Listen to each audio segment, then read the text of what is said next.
6 daerah di 4 provinsi di Indonesia pada tahun 2024 ini akan diberikan status percontohan kabupaten kota anti korupsi oleh pihak KPK. Kesempatan ini seperti yang telah menjadi agenda Bapak hadir. Dalam upaya penghapusan tindak pidana korupsi di Indonesia, pihak KPK akan membentuk percontohan kabupaten kota anti korupsi di beberapa daerah di Indonesia. PLH Direktur Pembinaan Peran dan Masyarakat KPK, Fresmon Wongso berharap setiap provinsi di Indonesia memiliki daerah untuk percontohan anti korupsi, sehingga daerah tidak lagi membuang biaya untuk perjalanan jauh untuk studi banding atau studi tour. Jika ada daerah percontohan anti korupsi yang mengalami kasus korupsi, bisa dicabut statusnya.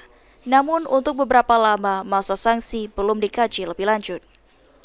Ditambahkan PLH Direktur Pembinaan Peran dan Masyarakat KPK, Fresmon Wongso, pada tahun 2024 ini KPK akan menjadikan 6 daerah di 4 provinsi menjadi daerah untuk percontohan anti korupsi di Indonesia, yakni Kota Payakumbuh, Kota Surakarta, dan Solo di Jawa Tengah, Kabupaten Kulon Progo di Daerah Istimewa Yogyakarta, dan Kabupaten Badung di Provinsi Bali.